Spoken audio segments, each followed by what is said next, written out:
Welcome to the Ordinary Doula Podcast with Angie Rozier, hosted by Birth Learning, where we help prepare folks for labor and birth with expertise coming from 20 years of experience in a busy doula practice, helping thousands of people prepare for labor, providing essential knowledge and tools for positive and empowering birth experiences.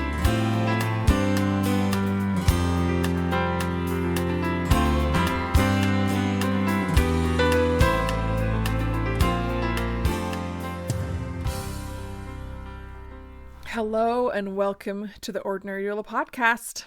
This is Angie Rozier, and if you heard our recent episode, just before this, kind of a companion episode, we talked about factors that most led to positive aspects of a birth experience. So as promised on this episode, we're going to flip that coin, and we're going to look at factors that most led to negative aspects of the birth experience.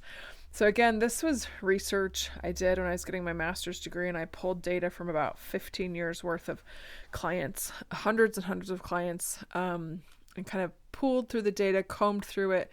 It's a fascinating, grueling, tedious experience, but pulled a lot of really interesting things from 15 years of doula work and looking at that. And this particular piece was done in a retrospective survey that was sent to hundreds of clients.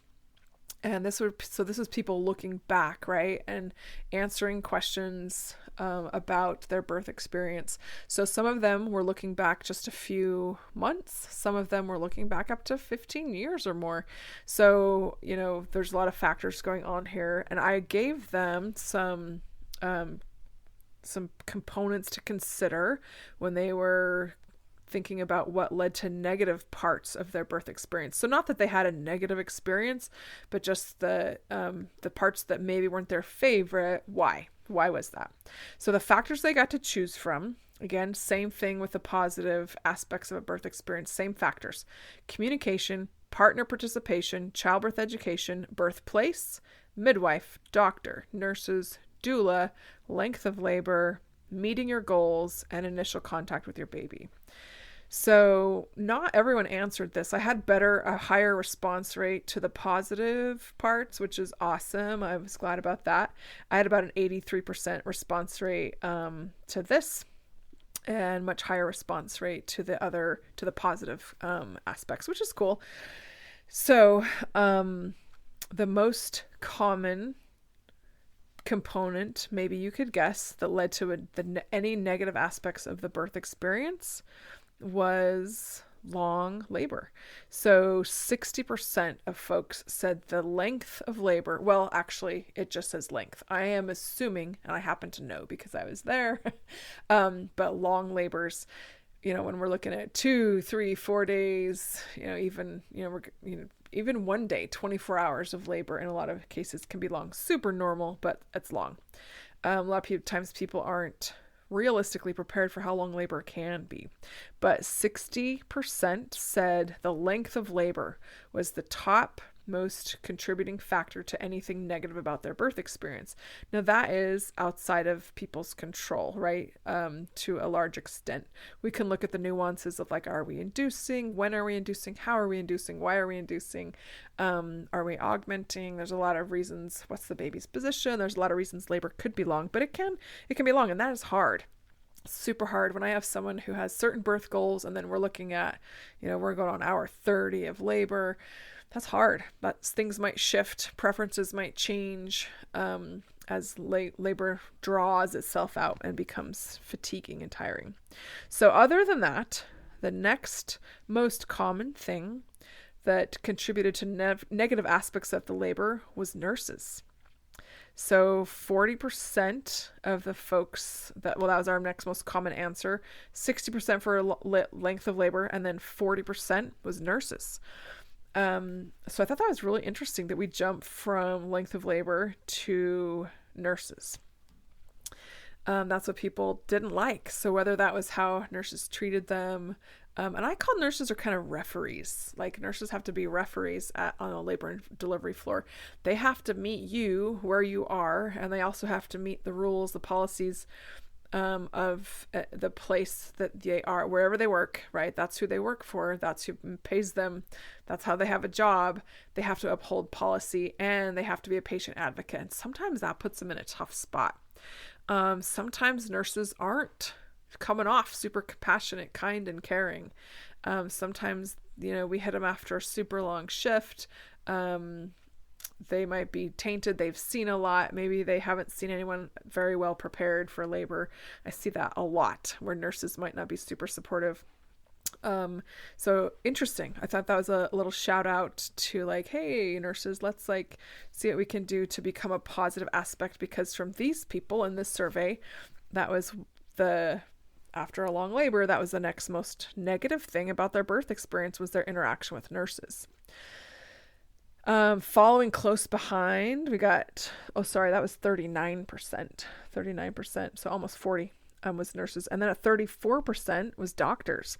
So doctors weren't far behind, whether that was, how the doctor came across the interactions. But I will tell you from working with thousands and thousands of people that the birthing person and her partner want to be treated with respect. They don't want to be mocked.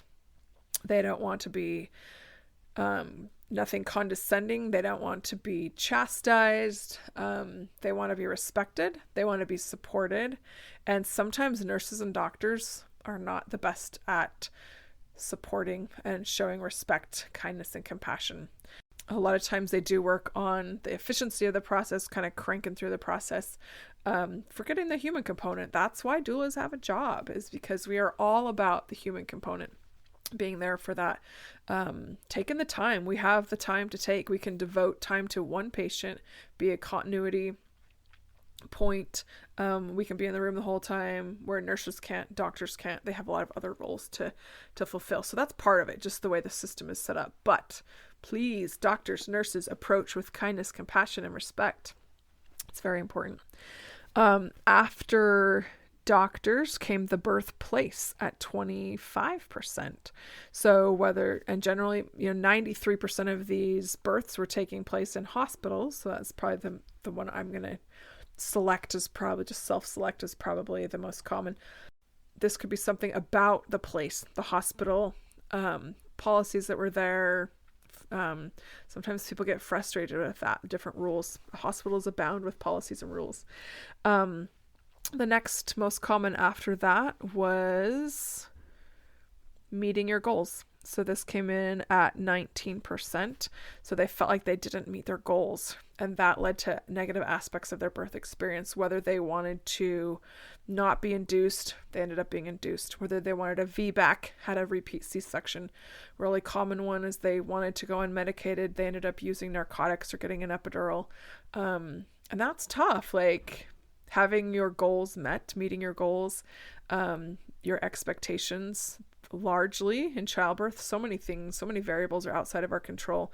So that can be difficult in just meeting our goals. The next most common one at 15% was communication. So whether it was poor communication, at not being able to get your point across, or desires, or feeling like you weren't heard, that your communication was there was a barrier to communication somewhere, led to negative aspects of that. Next, it was partner participation, which kind of surprised and didn't surprise me. Some partners are gung-ho, super supportive. Some go overboard. Some get bored. I heard today of a story. A friend of mine had to go support her sister in a different state because after 72 hours, in the middle of a 72-hour labor, the partner said, I can't take this anymore. This is taking too long. And he left. He just left. So she drove up to Virginia and helped her sister in the labor process. So partner participation, whether it wasn't what you thought, wasn't as much as you thought, but sometimes that can contribute to negative aspects. And hopefully, partners are prepared. I think partners mostly want to help, if they have the right tools and are supported in the right way, they're going to hopefully be pretty supportive, and doulas can help facilitate that, of course. And then we also, the next after that, kind of interesting, was doulas. So at 5.7%, so almost 6%, Like doulas led to a negative component of the experience. And I think this is a little reminder to doulas that we do our best, but we are not a guarantee that things are going to go beautifully, positively. We're not going to have a perfect, empowering birth just because there's a doula there. And we might do or say some wrong things that didn't go well for this client too of ours. That definitely can be a case. And doing this research was actually really humbling to me as I got these survey responses and dug into a lot of different data points. It was really eye-opening to me that and kind of informed how I move my practice forward, and learned new things, that doulas aren't a guarantee to anything, and sometimes we make missteps and misspeaks sometimes as well. Other ones that were super low at less than 4% were childbirth education. So childbirth education had very little to do with negative aspects. And if you remember in our other podcast, it was pretty high on positive aspects of the childbirth. So get some childbirth education, do some preparation. It does not contribute to negative, and it was really impactful and positive. Midwives did better than doulas when we're looking at what led to negative aspects of the birth experience. So go midwives. I'm a huge proponent of midwives. I think everyone should have a midwife in their life. And then initial contact with baby was also low. So childbirth education, midwives, and initial contact with baby were all 3.8%. So the smallest things that contributed to any negative aspects of the birth experience. So again, as I said in the other podcast about positive aspects of the birth experience, I want you to consider aspects of the birth experience, which if they came in, if they were negative, what would they be to you? And that's going to be different for everyone. Maybe having a long labor would be a negative component. Maybe not having the communication you need and want, or having too much communication. Maybe having overboard support or not having enough support. Everyone's different. We can't write anyone else's story. But consider what would make my birth negative, and consider even more than that, what would make my birth positive, and prepare towards that. These are some components to consider that we've talked about. Come up with these, and just come up with more. Come up with your own. What parts would make your birth experience positive? How do you want your interactions with your nurse to be?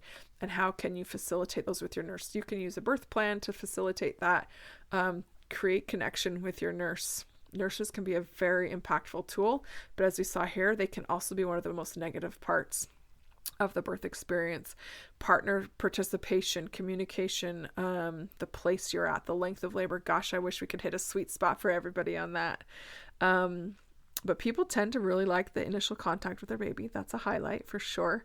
And they tend to really like midwifery care, which is awesome. And they never have regretted childbirth education, is what this data tells us. So go forth as you consider aspects of your preparation for your best birth experience. Kind of consider what that is for you, and how can you get there? What questions can you ask? What people can you involve or incorporate? What shifts and changes might you want to make to ensure that you start out in a great place, that you're in a comfortable spot, physically, emotionally, mentally, psychologically, that you like what you're getting into? Because it's a ride. I tell you what, it's quite a ride, and we want it to be thrilling, exhilarating, positive, empowering as we go through this journey of childbirth, labor, and delivery, and into parenthood. Thank you so much for being with me here today on the Ordinary Doula Podcast. This is Angie Rozier, your host, signing off today. Come again next time as we dive into more components of childbirth, labor, delivery, breastfeeding, and the postpartum period. It's quite a journey. Go out and do something you enjoy today. See something that inspires you. Seek for the goodness in the world, and I promise you will find it. We will see you again next time.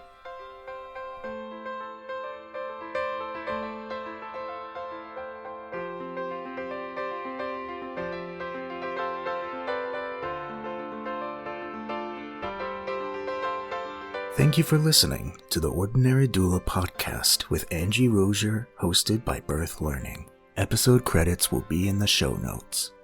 Tune in next time as we continue to explore the many aspects of giving birth.